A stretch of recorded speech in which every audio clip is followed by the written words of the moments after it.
All right, let's jump right into this one. Today, we are unpacking a truly fascinating explainer on a case that represents a profound, almost painful clash. On one side, you have a tragic human injustice. On the other, the rigid, unyielding mechanics of constitutional law. We're talking about the landmark 1996 South African Constitutional Court case of Tsotetsi versus Mutual and Federal Insurance Company. We're going to completely dissect how courts handle the collision of brand new human rights with old, firmly established legal timelines. Okay, let's dive into this. The central philosophical and legal premise that the Constitutional Court of South Africa had to grapple with was absolutely massive. When a country adopts a new, progressive constitution, one that promises equality across the board, does that document have a time machine built into it? Can it reach back into the past to correct a wrong that occurred before those new constitutional rights even existed? To understand how the court answered that, we first have to understand the deeply tragic circumstances that brought Mr. Elias Tsotetsi into the courtroom in the first place. The facts here begin on February 25, 1991. Elias Tsotetsi was a passenger in a vehicle that was being driven in the course of the owner's business. According to his case, solely due to the negligence of the driver, the vehicle was involved in a devastating accident. The consequences for Mr. Tsotetsi were catastrophic.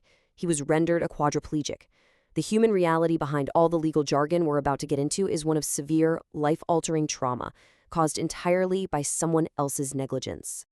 And this brilliantly illustrates the shocking legal reality he faced when he sought compensation.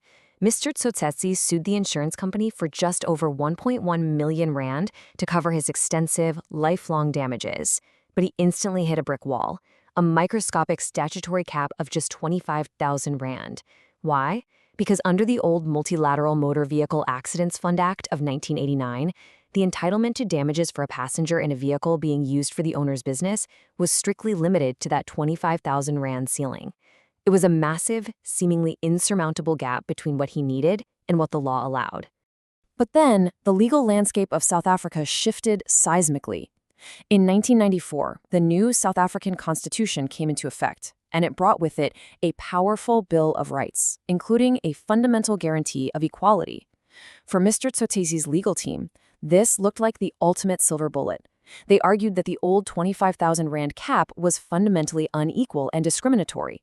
Their goal was to use the newly minted constitution to strike down that outdated limit so he could finally claim the full 1.1 million rand he desperately needed. Now, to actually get the Constitutional Court to strike down a law, you have to formally refer the question of validity to the highest court.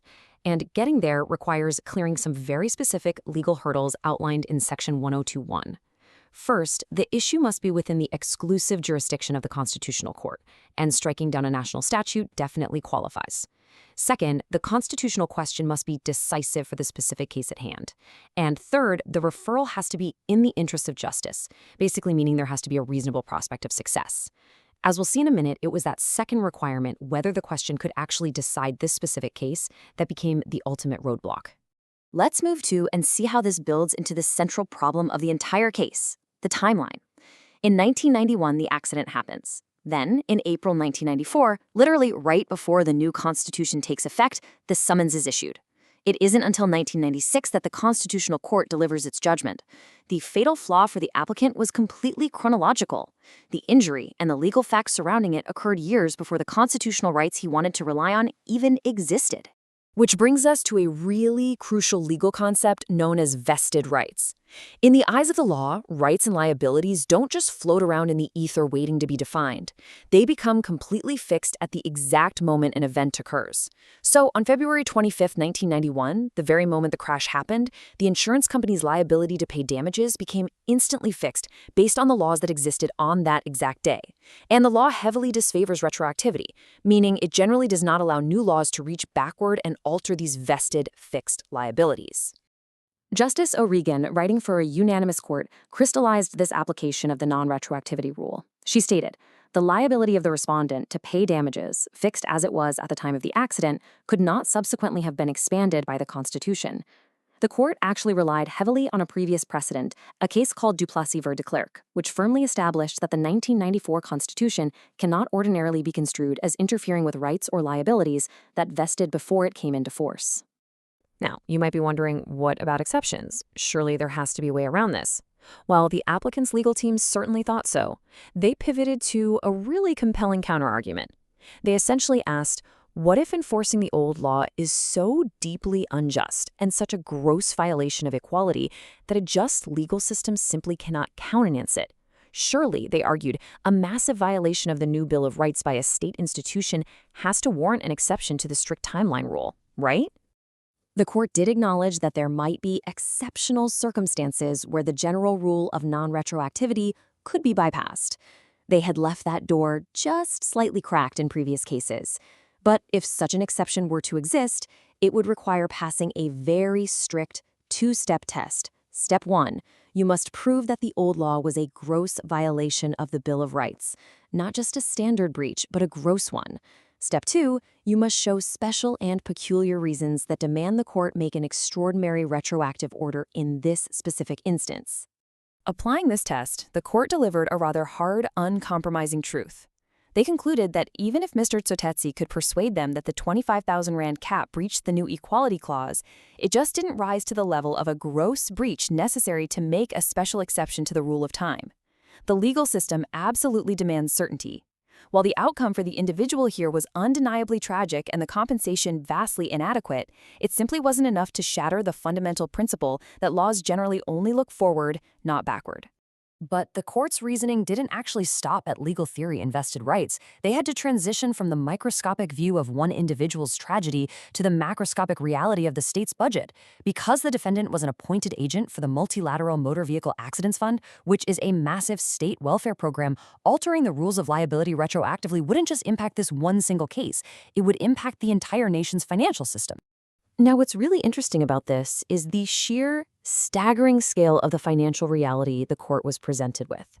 440 million rand.